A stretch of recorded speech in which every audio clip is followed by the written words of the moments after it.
ಯುವಕರಿಗೆ ಈ ರೀತಿಯಾಗಿ ಸಂದೇಶವನ್ನು ಕೊಟ್ಟಿದ್ದಾರೆ. ಅದಕ್ಕೆ ದಯವಿಟ್ಟು ಏನೋ ಇಲ್ಲಿ ಸಂಯೋಜಕರಾದಂತಹ ಡಾಕ್ಟರ್ ನಾಟಿಕರ್ ಅವರು ಮತ್ತು ಡಾಕ್ಟರ್ ಬಸನಗೌಡರು ಬಹಳ ಪ್ರಯತ್ನ ಮಾಡಿ ಅಂತ ಮೌಲ್ಯಯುತವಾದಂತಹ ಗೋಷ್ಠಿಗಳನ್ನು ಮಾಡಿದ್ದಾರೆ.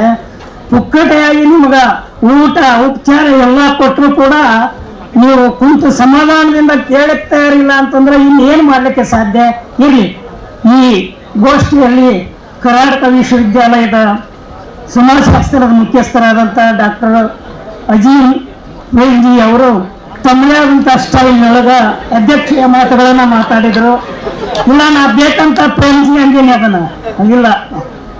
ಹಾಗೆ ಅವರಿಗೆ ಈ ಗೋಷ್ಠಿಯ ಪರವಾಗಿ ನಾನು ವೈಯಕ್ತಿಕವಾಗಿ ಧನ್ಯವಾದಗಳನ್ನು ಅರ್ಪಿಸ್ತಾ ಇದ್ದೇನೆ. ಆಮೇಲೆ ಕೃಷ್ಣಯ್ಯ ಅವರಿಗೆ ಇನ್ನೂ ಸಮಯ ಬೇಕಾಗಿತ್ತು. ಬಹಳ ವಿಷಯ ಐತೆ ಅವ್ರ ಹತ್ರ, ಬಹಳಷ್ಟು ಕ್ಷೇತ್ರ ಕಾರ್ಯ ಮಾಡಿದವರು, ಬಹಳ ಅನುಭವಿಕರು. ಇಲ್ಲಿ ಎಷ್ಟು ಬೇಕೋ ಅಷ್ಟನ್ನ ಬುಡಕಟ್ಟು ಜನಾಂಗದ ಜ್ವಲಂತವಾಗಿರುವಂತಹ ಸಮಸ್ಯೆಗಳನ್ನು ನಮಗೆಲ್ಲ ಪ್ರಸ್ತುತಪಡಿಸಿದ್ರು. ಅವರಿಗೆ ಈ ಸಂಯೋಜಕರ ಪರವಾಗಿ ತಮ್ಮೆಲ್ಲರ ಪರವಾಗಿ ಅವರಿಗೆ ಧನ್ಯವಾದಗಳನ್ನು ಅರ್ಪಿಸ್ತೀನಿ. ನನ್ನ ಜೊತೆಗೆ ಹಿರಿಯ ಸಂಯೋಜಕರಾದಂತಹ ಡಾಕ್ಟರ್ ವೇಣು ಮಾಧವ್ ಅಪರಾಧ ಶಾಸ್ತ್ರ ಮುಖ್ಯಸ್ಥರು, ಅವರಿಗೆ ಮತ್ತೆ ಶಾಂತವಾಗಿ ನೀವೆಲ್ಲ ಕುಂತು ಕೇಳುವಂತಹ ಹಿರಿಯ ಪ್ರಾಧ್ಯಾಪಕರು, ಎಷ್ಟೋ ಜನ ವಿದ್ವಾಂಸರು, ಪಂಡಿತರು, ಪರಿಣಿತರಿದ್ದೀರಿ. ಅದು ಎಲ್ಲದಕ್ಕೂ ಮಿಗಿಲಾಗಿ ನಮ್ಮ ಯುವ ಮನಸ್ಸುಗಳಿಗೆ, ಯುವ ಚೇತನಗಳಿಗೆ ಧನ್ಯವಾದಗಳನ್ನು ಹೇಳ್ತಾ ಇದ್ದೀನಿ. ಊಟಕ್ಕೆ ಹೋಗೋಣ ಎಲ್ಲರೂ, ಆಮೇಲೆ ಅರ್ಧ ಗಂಟೆಯಲ್ಲಿ ಇಲ್ಲಿ ಬಂದು ಸೇರೋಣ, ಸಮಾಧಾನದಿಂದ ಊಟ ಮಾಡೋಣ, ಬರೋಣ. ದಯವಿಟ್ಟು ವಿದ್ಯಾರ್ಥಿಗಳು ಅವು ಹಿಂದಿನ 2 ಗೇಟ್ನಲ್ಲಿ ತಮ್ಮ ಕೂಪನ್ ಕೊಡ್ಲಾಗ್ತದ, ನಿಧಾನವಾಗಿ ಬರ್ರಿ. ಅತಿಥಿಗಳು ದಯವಿಟ್ಟು ಫಸ್ಟ್ ಗೇಟ್ನಲ್ಲಿ ಎಲ್ಲರೂ ಹೋಗ್ಬೇಕು, ಯಾಕಂದ್ರೆ ವಿದ್ಯಾರ್ಥಿಗಳು ಗದ್ದಲ ಮಾಡ್ತಾರೆ. ದಯವಿಟ್ಟು ಅತಿಥಿಗಳು ಫಸ್ಟ್ ಗೇಟ್ನಲ್ಲಿ ಇಲ್ಲಿ ಹೋಗ್ಬೇಕು, 2 ಗೇಟ್ನಲ್ಲಿ ಟೋಕನ್ ಕೊಡ್ತಾರೆ. ಹಲೋ, ಹಾಂ, ಧಾರವಾಡ ಡೌಟ್ ಇವತ್ತು ನೋಡೋಣ ರಾತ್ರಿ.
बाद राम जी आर्मी से रिटायर हो जाते हैं और पूरी फैमिली डापोली मूव कर जाती है, जो कि महाराष्ट्र के रत्नागिरी डिस्ट्रिक्ट में लोकेटेड है। ये ओरिजिनली यहीं से बिलोंग करते थे। भीम को 5 साल की उम्र में स्कूल में दाखिला दिलाया जाता है, लेकिन पूरे परिवार के लिए राम जी को मिल रही छोटी सी आर्मी पेंशन पर गुजारा करना मुश्किल है। ऐसे में राम जी के कुछ दोस्त जब उनके लिए सतारा में जॉब ढूंढ लेते हैं, तो परिवार एक बार फिर मूव करता है। लेकिन कुछ समय बाद ही इन्हें एक ट्रेजेडी से गुजरना पड़ता है। भीमा बाई, जो कुछ समय से बीमार चल रहे थे, उनकी मृत्यु हो जाती है। इसके बाद भीम की आंट मीरा बच्चों की देखभाल का जिम्मा उठा लेती है। राम जी महाभारत और रामायण की स्टोरी अपने बच्चों को सुनाया करते हैं, उनके लिए डिवोशनल सॉन्ग्स भी गाया करते हैं। इस तरह भीम और उनके भाई बहनों की होम लाइफ अभी भी है। लेकिन दोस्तों, इसका ये मतलब नहीं है कि भीमराव जी के लिए सब कुछ आसान रहा। ये देखते हैं आगे चलकर किस तरह की मुश्किलों का सामना उन्होंने face off with caste prejudices. छोटी उम्र में ही भीम का ध्यान इस ओर जाता है कि उनके और उनकी फैमिली के साथ कुछ अलग तरह का व्यवहार किया जाता है। स्कूल में उन्हें बाकी स्टूडेंट्स की डेस्क से दूर रूम के एक कोने में रफ मैट पर बैठना पड़ता था। ब्रेक में उन्हें उस बर्तन से दिया जाता था जिससे बाकी बच्चे भी आते हैं। समझ नहीं आता था कि आखिर उनके साथ अलग व्यवहार क्यों किया जाता है। उनमें ऐसा क्या गलत है? एक बार उन्हें और उनके बड़े भाई को समर हॉलिडे स्पेंड करने के लिए गोरेगांव ट्रैवल करना था, जहां उनके फादर कैशियर की तरह काम कर रहे थे। ये ट्रेन से उतरकर लंबे समय तक स्टेशन पर इंतजार करते हैं, लेकिन राम जी इनसे मिलने नहीं आ पाते। भीम और उनके भाई काफी वेल ड्रेस्ड, क्लीन और पोलाइट थे।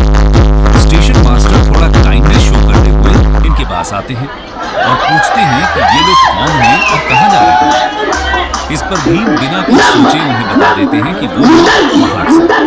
ये सुनकर स्टेशन मास्टर एकदम हैरान रह जाता है। उसके फेस के काइंडली एक्सप्रेशंस एकदम से बदल जाते हैं और वो इनके पास से वापस लौट जाता है। इसके बाद भीम अपने फादर तक पहुंचने के लिए बुलक कार्ट हायर करने की सोचते हैं, लेकिन कार्टमैन तक बात पहुंच चुकी थी कि ये लोग अनटचेबल्स हैं और इसलिए वो इनसे बात भी नहीं करना चाहते। फाइनली इन्हें जर्नी की यूजुअल कॉस्ट का डबल पे करने के लिए राजी होना पड़ता है।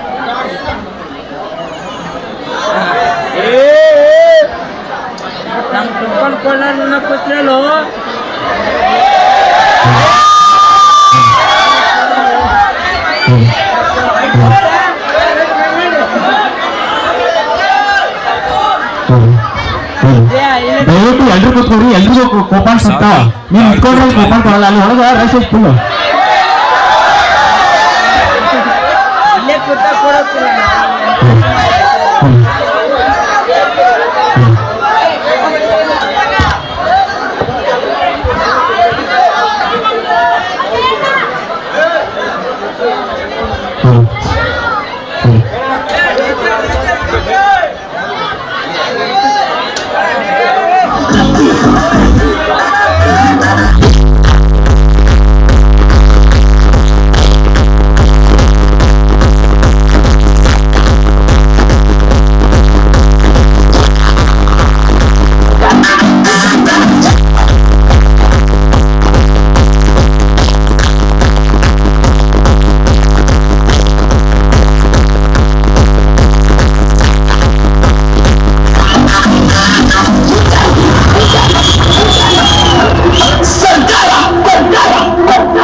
ರೊಟ್ಟಿ ಚಪಾತಿ ನಿನ್ನೆ ನಮ್ಮ ಹೋಳಿಗೆ ಮಿಸ್ ಆಗಿತ್ತು. ತಮ್ಮ ತಮ್ಮ ಡೀಸೆಲ್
कि आगे चलकर उन्होंने खुद से संस्कृत को भी सीखा। खैर, इसी बीच 17 साल की एज में भीम मैट्रिकुलेशन एग्जाम पास कर लिया। अपनी कम्युनिटी से वो ऐसा करने वाले पहले इंसान। उस समय अर्ली मैरिजेस कॉमन हुआ करती थी, तो इसी साल भीम की शादी रमाबाई से कर दी। भीम ने पढ़ाई में अपनी मेहनत जारी रखी और नेक्स्ट इंटरमीडिएट एग्जामिनेशन डिस्टिंक्शन के साथ पास किया। लेकिन अब इससे आगे राम जी स्कूल फीस पे करने में असमर्थ महसूस कर रहे थे। ऐसे में भीम के एक शुभचिंतक ने बड़ौदा के महाराजा गायकवाड़ को भीम की रिकमेंडेशन भेजी।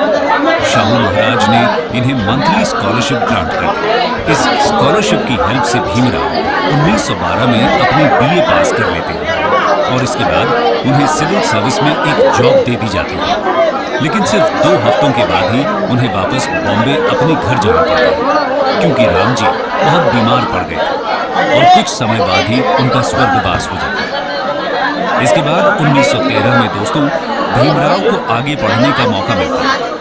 दरअसल बड़ौदा के महाराजा एक स्कीम शुरू करते हैं जिसके तहत कुछ आउटस्टैंडिंग स्कॉलर्स को फर्दर स्टडीज के लिए अब्रॉड भेजा जाना था। भीमराव भी इसमें सिलेक्ट किए जाते हैं, लेकिन उन्हें एक अग्रीमेंट साइन करना पड़ता है जिसके अनुसार अपनी स्टडीज फिनिश करने के बाद 10 साल उन्हें बड़ौदा स्टेट को सर्व करना था। इस तरह 1913 में भीमराव यूएसए चले जाते हैं और न्यूयॉर्क में स्थित वर्ल्ड फेमस कोलंबिया यूनिवर्सिटी से पढ़ाई करते हैं। इनके मेन सब्जेक्ट्स इकोनॉमिक्स और सोशियोलॉजी थे।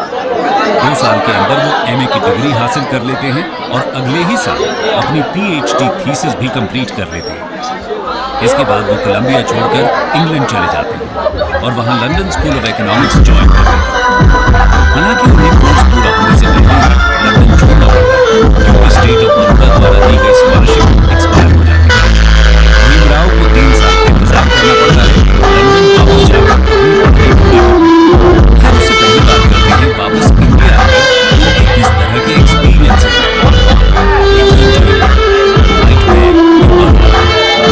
दोस्तों, जैसा कि तय हुआ था, भीमराव बड़ौदा को सर्व करने के लिए वापस आ जाते हैं। उन्हें बड़ौदा सिविल सर्विस में एक शानदार जॉब दी जाती है। भीमराव के पास अब डॉक्टरेट की उपाधि थी और एक टॉप जॉब के लिए वो ट्रेन हो रहे थे। लेकिन इस सब के बाद भी उन्हें हिंदू कास्ट सिस्टम के वर्स्ट फीचर्स का सामना करना पड़ता है। ये अब और ज्यादा मुश्किल है, क्योंकि वो पिछले 4 साल से देश से बाहर रह रहे हैं। अनटचेबल के लेवल से एकदम फ्री और दूर। जिस ऑफिस में वो काम कर रहे थे, वहां कोई भी उन्हें फाइल्स और पेपर्स हाथ में नहीं देता था। सर्वेंट उनकी डेस्क पर फाइल्स फेंक दिया करता था, ना ही उन्हें पीने के लिए पानी दिया जाता था। रिस्पेक्ट देना तो बहुत दूर की बात है, और ये सब सिर्फ और सिर्फ उनकी कास्ट की वजह से। भीमराव जी को रूम के लिए बहुत से होटल्स के चक्कर लगाने पड़ते हैं, लेकिन कोई भी उन्हें रूम देने के लिए तैयार नहीं होता। आखिर में उन्हें एक पारसी गेस्ट हाउस में रहने की जगह मिलती है, और वो भी तब जब उन्होंने अपनी कास्ट को सीक्रेट रखने का फैसला किया। यहाँ उन्हें बहुत ही अनकंफर्टेबल कंडीशंस में रहना पड़ा। भीमराव जी उम्मीद कर रहे थे कि अपनी सिविल सर्विस जॉब के थ्रू वो रहने के लिए कोई और जगह जल्द ही ढूंढ लेंगे, लेकिन इससे पहले ही एक दिन सुबह जब वो काम के लिए निकल ही रहे थे, उस साल हुए लोगों का एक गैंग उनके कमरे में लाठियों के साथ ये लोग भीमराव जी पर होटल को पोल्यूट करने का इल्जाम लगाते हैं और धमकी देते हैं कि शाम तक यहाँ से निकल जाए, वरना ऐसे में भीमराव क्या करें। वो बहुत ही मिसेबल और रिजेक्टेड फील करते हैं। कोई और चॉइस न होने के कारण नई जॉब के सिर्फ 12 दिन बाद उन्हें बॉम्बे वापस लौटना पड़ता। बॉम्बे में वो एक छोटा सा बिजनेस शुरू करने की कोशिश करते हैं, जिसमें वो लोगों को इन्वेस्टमेंट पर एडवाइस देते हैं।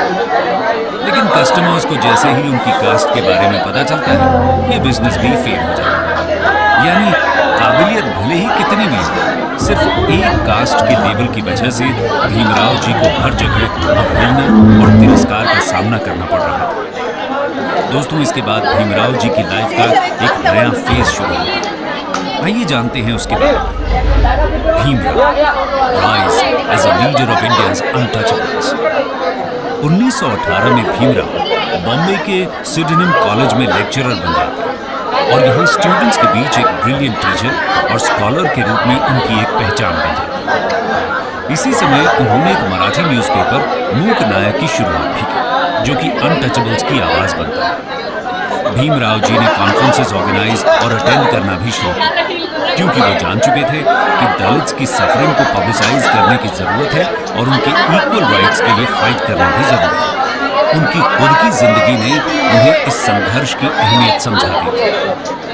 1920 में अपने कुछ दोस्तों की मदद से भीमराव लंदन वापस जा पाते हैं और LSE में अपनी स्टडीज कंप्लीट करते हैं। इसके साथ ही वो ग्रेस इनमें बैरिस्टर की पढ़ाई के लिए भी एनरोल कर लेते हैं। 1923 में वो LSE से इकोनॉमिक्स में डॉक्टरेट की उपाधि के साथ इंडिया वापस आते हैं और इस वर्ल्ड फेमस इंस्टीट्यूशन से डॉक्टरेट हासिल करने वाले वो शायद पहले ही इंडियन रहे होंगे। इसके अलावा वो बैरिस्टर एट लॉ में भी क्वालिफाई कर चुके थे, लेकिन उन्हें पता था इंडिया में कुछ भी नहीं बना। उनकी क्वालिफिकेशंस अनटचेबिलिटी की प्रैक्टिस के सामने कोई मायने नहीं रखती थी। वो अभी भी उनके करियर के लिए एक ऑब्स्टिकल ही था। हाँ, लेकिन अब उन्होंने दुनिया की बेस्ट एजुकेशन हासिल की और दलित कम्युनिटी को लीड करने की पूरी काबिलियत रखते थे। ये अपने समय के बेस्ट माइंड्स के साथ इक्वल टर्म्स पर आर्ग्यू कर सकते थे और उन्हें परसुएड भी कर सकते थे। लॉ के भी एक्सपर्ट थे और ब्रिटिश कमीशंस के आगे एक गिफ्टेड स्पीकर की तरह कन्विंसिंग एविडेंस दे सकते थे। भीमराव जी ने अपनी आगे की जिंदगी इसी टास्क को समर्पित कर दी। एजुकेशन की इंपॉर्टेंस को जानते हुए भीमराव ने 1924 में बहिष्कृत हितकारिणी सभा नाम से एक एसोसिएशन की शुरुआत की। इसका काम हॉस्टल्स, स्कूल्स और फील्ड लाइब्रेरीज सेटअप करना था। इसके बाद 1927 में महाड़ सत्याग्रह हो, राउंड टेबल कॉन्फ्रेंसेस में पार्टिसिपेट करना हो या कंस्टिट्यूएंट असेंबली में दलित राइट्स को इंश्योर करना, भीमराव जी ने दलित्स की इमेंसिपेशन के लिए ही काम किया। कंक्लूजन दोस्तों, ये थी कहानी एक ऐसे संघर्ष की जिसने पूरी दलित कम्युनिटी को आगे चलकर प्रेरित किया। डॉक्टर भीमराव अंबेडकर न सिर्फ दलित्स के लीडर बने, बल्कि सभी वल्नरेबल कम्युनिटीज के राइट्स की बात उन्होंने। वो वुमेन राइट्स के एक बड़े पक्षधर थे। उन्होंने अपने जीवन में आई कठिनाइयों से कभी हार नहीं मानी, बल्कि उन्हीं की प्रेरणा से एक लीडर के रूप में खुद को विकसित किया। ऐसी महान शख्सियत को आज उनकी जयंती पर हमारा शत शत नमन।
The life struggles of Dr. B R Ambedkar. Welcome to Study Hacking. मेरा नाम है आदेश सिंह। दोस्तों, आज हम बात करने वाले हैं एक ऐसी पर्सनालिटी की जिन्होंने जीवन में संघर्ष के द्वारा न सिर्फ अपनी एक अलग पहचान बनाई, बल्कि समाज के एक बड़े वर्ग को नई दिशा दिखाने का काम भी किया। बाबा साहेब नाम से पॉपुलर ये एक Indian jurist, economist, politician, social reformer होने के साथ साथ इंडिपेंडेंट इंडिया के फर्स्ट लॉ मिनिस्टर और इंडियन कॉन्स्टिट्यूशन के प्रिंसिपल आर्किटेक्ट भी रहे। जी हाँ, हम बात कर रहे हैं डॉक्टर बी आर अम्बेडकर की। आज 14 अप्रैल के दिन हम इन्हीं महान शख्सियत की जयंती सेलिब्रेट कर रहे हैं, तो ये एकदम सही मौका है इनकी लाइफ और संघर्ष को डिटेल में जानने का। डॉक्टर अंबेडकर के नाम और उनके काम से तो लगभग सभी परिचित होते हैं, लेकिन इन्होंने जीवन में जिन स्ट्रगल्स का सामना किया उनके बारे में अक्सर कम ही बात होती है। इसलिए आज की वीडियो में हम एक लीडर बनने से पहले डॉक्टर अंबेडकर के जीवन संघर्ष की बात करेंगे और देखेंगे किस तरह दलित लीडर के तौर पर उनका विकास हुआ। तो आइए शुरू करते हैं। Birth and early life. 14 अप्रैल 1891 को भीमाबाई और रामजी मालोजी सकपाल के घर एक बेटे का जन्म होता है। रामजी सकपाल एक आर्मी ऑफिसर थे जो कि मध्य प्रदेश के भाव में स्टेशन थे। मां भीमाबाई अपने बेटे को भीम बुलाने का फैसला लेती है। इनके जन्म से पहले ही रामजी के एक अंकल जो कि सन्यासी का जीवन जी रहे थे, एक भविष्यवाणी करते हैं कि जन्म लेने वाली ये संतान एक दिन वर्ल्ड फेम हासिल करेगी।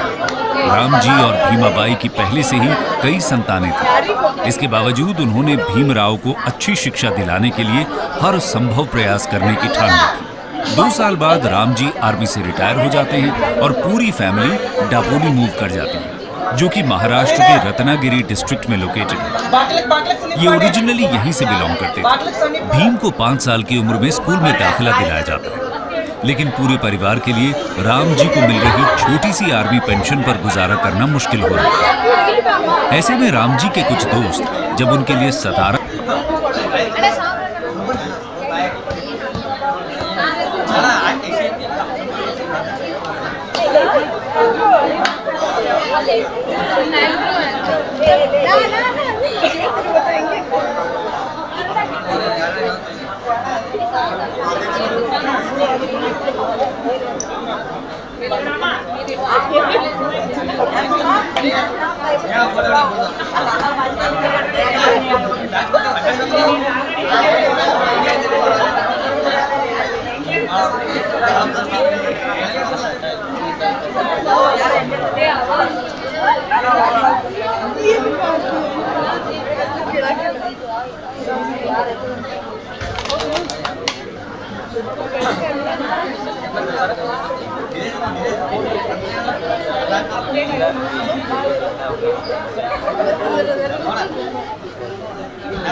ಅವ್ರ ಹಂಗ ತಿಳ್ಕೊಂಡು ಬಂದು ಕುಂದ್ರಾಕತ್ತಾರ ಈಗ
ಮುಗಿಸೋ ಭಾಳ ಬಂದಿಲ್ಲ 20 ಬಂದ್ರ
Come on.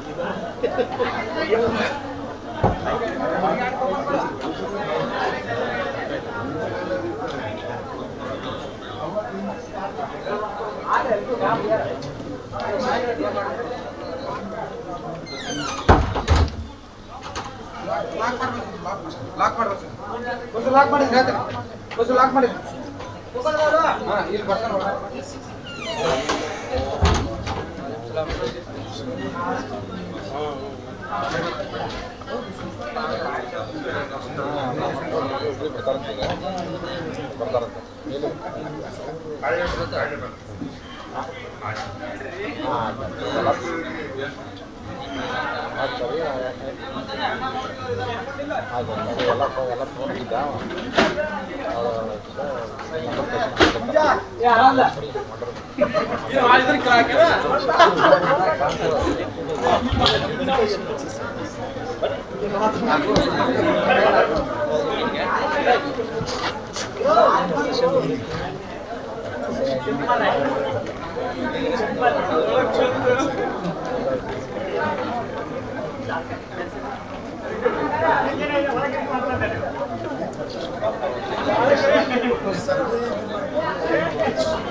ಈಗ ರಿಜಿಸ್ಟರ್ ವ್ಯಾಲ್ಯೂಷನ್ ಇರಲ್ಲ ಈಗ ಅವ್ರು ಹೋದ ಅಂತ ಮತ್ತೆ ಬೆಂಗಳೂರು ಮನೆಯಲ್ಲ ಅಮ್ಮ ಒಬ್ಬರೇ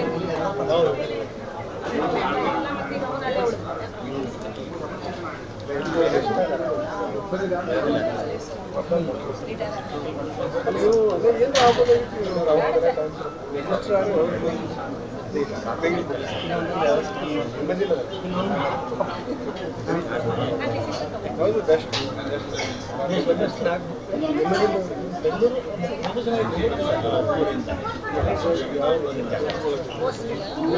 ಇರ್ತಾರೆ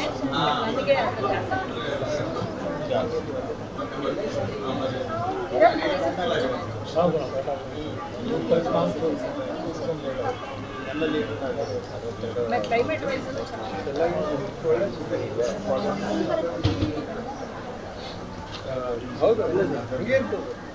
ಹಾಗಾಗಿ ನಾವೇನೋ ಒಂದು ಕಾಯಿಲೆ ಆಯ್ತು ಏನೋ ಹಾಸ್ಪಿಟಲ್ ಸೇರ್ಕೊಂಡ್ವಿ ಒಬ್ರು ನೋಡಕ್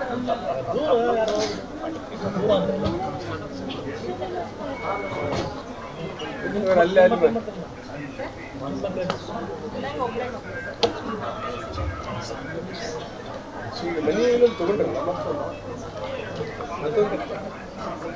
ಮತ್ತೊಂದು ಕಟ್ಟಿದೆ ಮತ್ತೆ ಅದು ಅಪಾರ್ಟ್ಮೆಂಟ್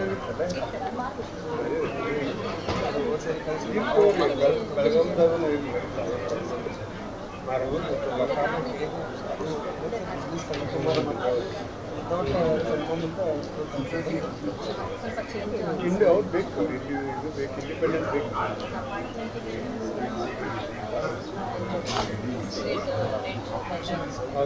ಮಾಲ್ ನೀವು ಹೋಗ್ತದೆ ಕಡಿಮೆ ರೇಟ್ನೇ ತೊಗೊಂಡಿದ್ದೆ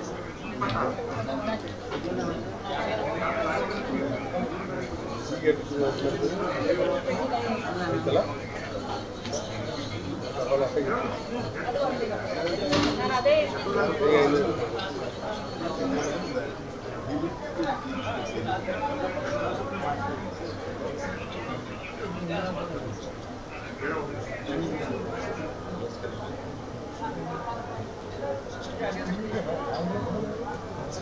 ನಮ್ಮ ಶಿಲ್ಪನು ಅಲ್ಲೇ ಅಲ್ಲ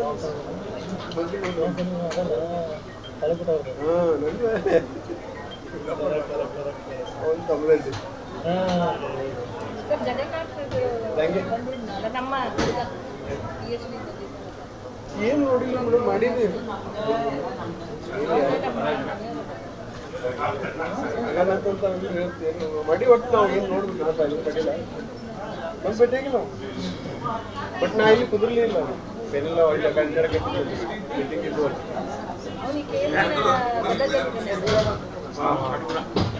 ಬಡ್ಡೆಗೆ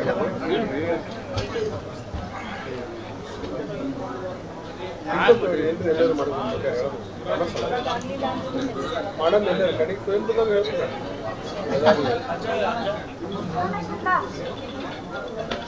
ಧಾರವಾಡ ಹೇಳಿ ಇಲ್ಲ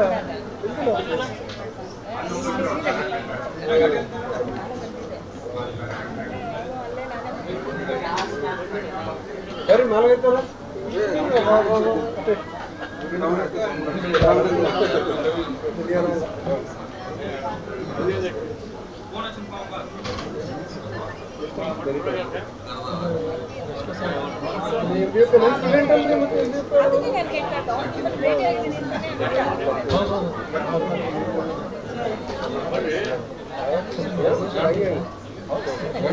ಅವನಿಗೇನೋ ಸ್ವಲ್ಪ ಗೊತ್ತಿಲ್ಲ ಅವಾಗ ಸ್ವಲ್ಪ ಪ್ರಾಬ್ಲಮ್ ಹೌದೌದು ನಾನೇ ಅವನಿಗೆ ಮಾಡಿ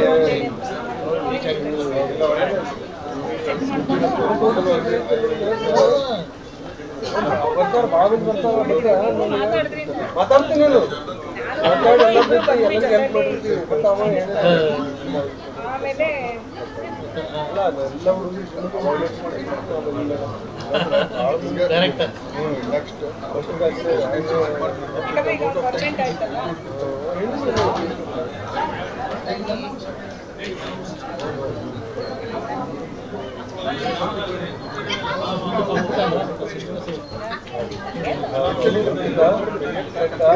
ಎಲ್ಲ ಬಂದಿದ್ದು ಒಳಗಡೆ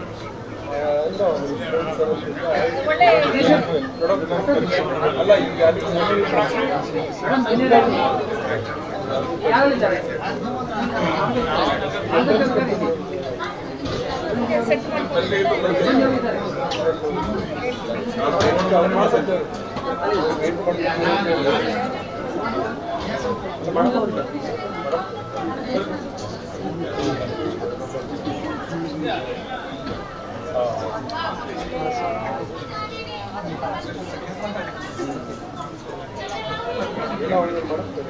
ಅಲ್ಲಿ ಮುರುಗೇಶ್ವರ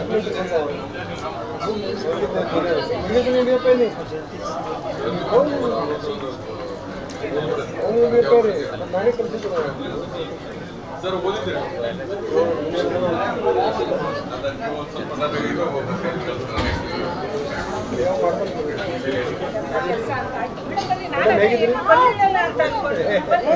ಅಲ್ಲೇ ಮಾತಾಡ್ತಾರೆ ಏನು ಎತ್ತ ಡೈರೆಕ್ಟ್ ಮೇಡಮ್ ಹೇಳ್ಬೇಕು ಜಯಶ್ರೀ ಮೇಡಮ್ ಹೇಳ್ಬೇಕು ಸರ್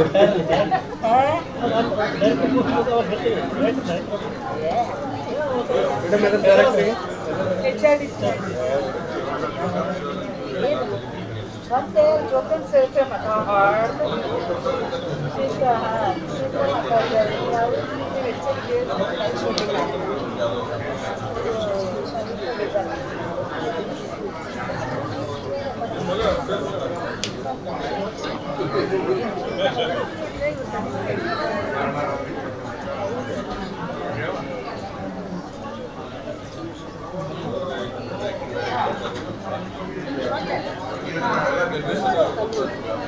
ಕೇಳಿ ಬರ್ತೀವಿ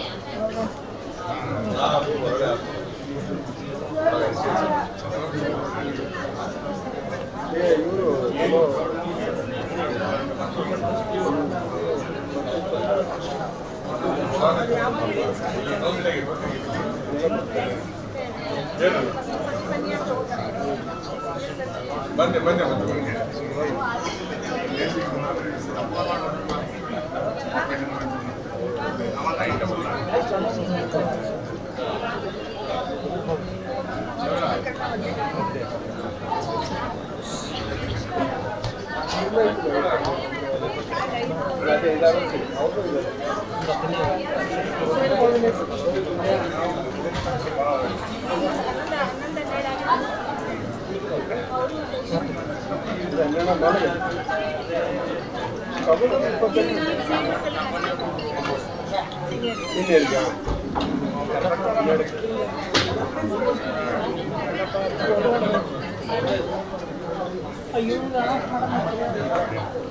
ಮಹೇಂದ್ರ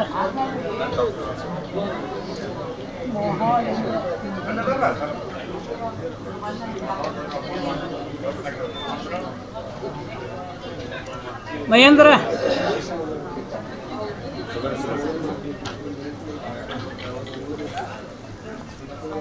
ಮಹೇಂದ್ರ ಅನೌನ್ಸ್ ಮಾಡಿ ಹೊರಗಿರುವಂಥವ್ರೆಲ್ಲ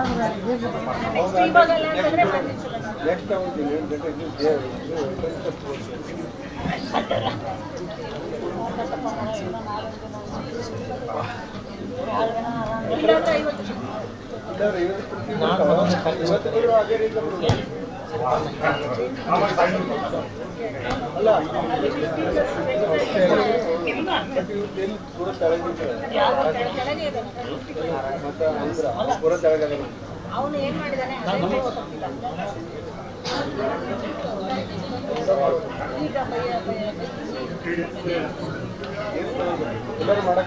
ಬಟ್ ಚೆನ್ನಾಗಿದೆ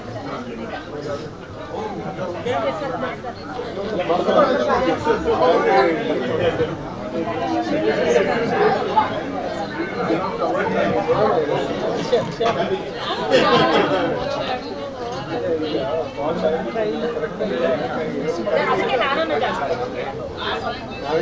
ಮಾಡೋದು ಯಾಕಂದ್ರೆ ನಾವು ಯಾರನ್ನೂ ನೋಡೋದೇ ಇಲ್ಲ ನಾವು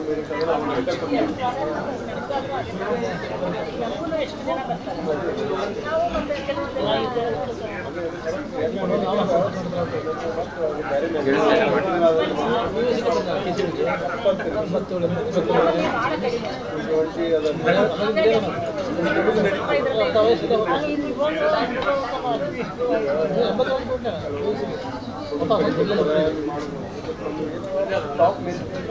ಮತ್ತೆ ನೆಕ್ಸ್ಟ್ ಇಯರ್ ಅಪಾಯಿಂಟ್ ಅಲ್ಲೇ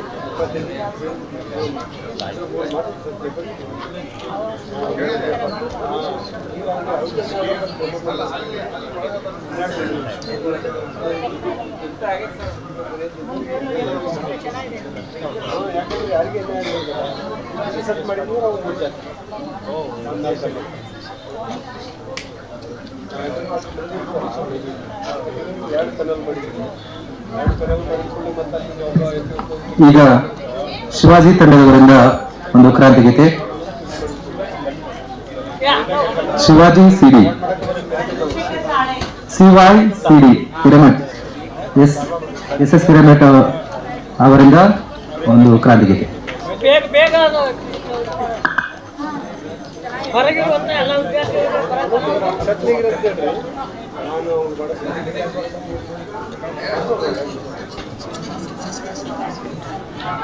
But as he was born as Shudras, meaning untouchable, he experienced caste discrimination right from his childhood. In school, he had to sit on the floor in one corner of the classroom. Hey, look at him! Ha ha ha ha ha!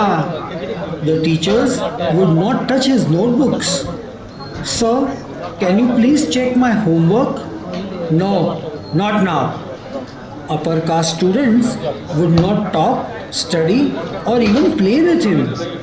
Can I play with you? Go away. We don't want to play with you. He was also not allowed to drink water from the vessel used by the upper class students. Hey, what are you doing?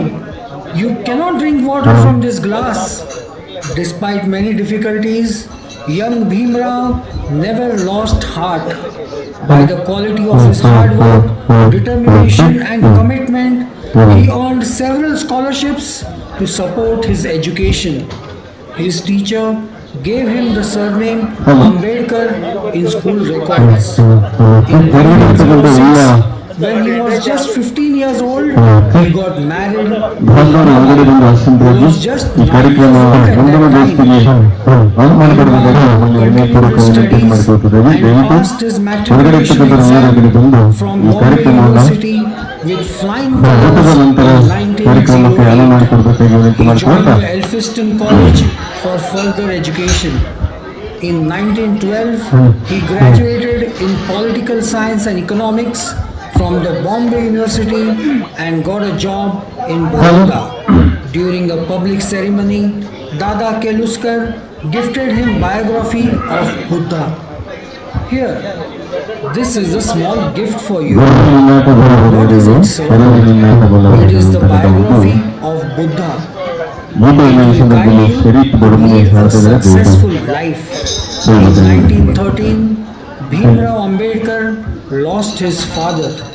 In the same year, Maharaja of Baroda awarded scholarship to Bhimrao Ambedkar and sent him to America for further studies. Bhimrao reached New York in July 1913. For the first time in his life, Bhimrao was not demeaned for being the man. He immersed himself in studies and received a degree in Master of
Thank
you.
ಮದುವೆ ಬಹುಶಃ ಯಾವತ್ತೂ ಜಾತಿ ಅಲ್ಲದೇ ಕೂಡ ಅದು ಅದ್ಭುತವಾಗಿರ್ತಕ್ಕಂಥ ಕಲ್ಪನೆ ನಮ್ಮ ಸಮಾಜದ ಕಟ್ಟಬೇಕಾಗುವುದರ ಜೊತೆಗೆ ಸಾಕಷ್ಟು 12ನೇ ಶತಮಾನದಲ್ಲಿರ್ತಕ್ಕಂಥ ಶರಣರು ಒಗ್ಗಟ್ಟಾಗಿ ಅವತ್ತಿನ ಮಹಾಮನೆಯನ್ನು ನಿರ್ಮಾಣ ಮಾಡಿದ್ರು. ಬಹುಶಃ ಅದೇ ಮಹಾಮನೆ ಇವತ್ತು ಪಾರ್ಲಿಮೆಂಟ್ ಆಗಿರ್ಬೋದು, ವಿಧಾನಸೌಧ ಆಗಿರ್ಬೋದು, ನಮ್ಮ ಸಂವಿಧಾನ ಆಗಿರ್ಬೋದು, ಬಹುಶಃ ಆ ಮಹಾಮನೆಯ ಕಲ್ಪನೆಯನ್ನು ಇಟ್ಟುಕೊಂಡೇ ಇವತ್ತು ಇದರ ಅದ್ಭುತವಾಗಿರ್ತಕ್ಕಂಥ ವ್ಯವಸ್ಥೆ ನಡೀತಿದೆ ಅನ್ನೋದಕ್ಕೆ ನಾವಿಲ್ಲ ಕಾರಣೀಭೂತರಾಗಬೇಕಂತ ಹೇಳ್ತಾ, ಈಗ ಚಂದ್ರಶೇಖರ್ ಅವರು ಒಂದು ಅಂಬೇಡ್ಕರ್ ಗೀತೆ ಮಾಡ್ತಾರೆ. ದಯವಿಟ್ಟು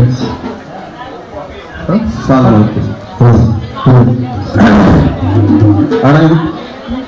ಹಲೋ ಹಲೋ ಹಲೋ ಸಾಲು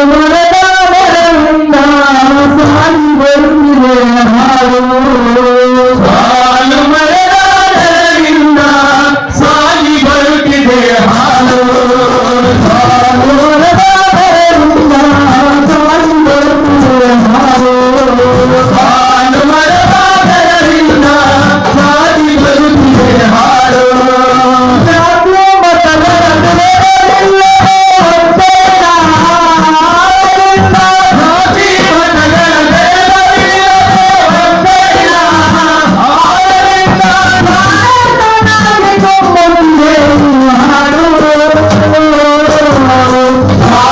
ಮರದಿಂದ ಸಾಲಿ ಬರುತ್ತಿದೆ ಹಾಡು.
ಸಾಂಸ್ಕೃತಿಕ ಅಭಿವೃದ್ಧಿ ಕೇಂದ್ರ ಹರಿಯಾಣ ಕಲಾ ತಂಡಕ್ಕೆ ಧನ್ಯವಾದಗಳು. इसके पीछे का कारण समझ नहीं आता.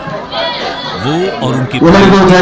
क्लीन और नीट ಪರಿಶಿಷ್ಟ ಪಂಗಡ ಕಲ್ಯಾಣ ಇಲಾಖೆ ಬೆಂಗಳೂರು, ಕರ್ನಾಟಕ ಬುಡಕಟ್ಟು ಸಂಶೋಧನಾ ಸಂಸ್ಥೆ ಮೈಸೂರು, इस incident doctor B R Ambedkar ಅಧ್ಯಯನ ವಿಭಾಗ, ಮಾನವಶಾಸ್ತ್ರ ಅಧ್ಯಯನ ವಿಭಾಗ, ಕರ್ನಾಟಕ ವಿಶ್ವವಿದ್ಯಾಲಯ ಧಾರವಾಡ ಇವರ ಸಂಯುಕ್ತ ಆಶ್ರಯದಲ್ಲಿ ಹಮ್ಮಿಕೊಂಡ 3 ದಿನಗಳ ವಿಚಾರ ಸಂಕಿರಣ ಕಾರ್ಯಕ್ರಮದಲ್ಲಿ 2ನೇ ದಿನದ 5ನೇ ಗೋಷ್ಠಿ. ಈ ಗೋಷ್ಠಿಯ ವಿಷಯ ಆಂಥ್ರೋಪಾಲಜಿ ಅಂಡ್ ಎಥ್ನೋಗ್ರಫಿ.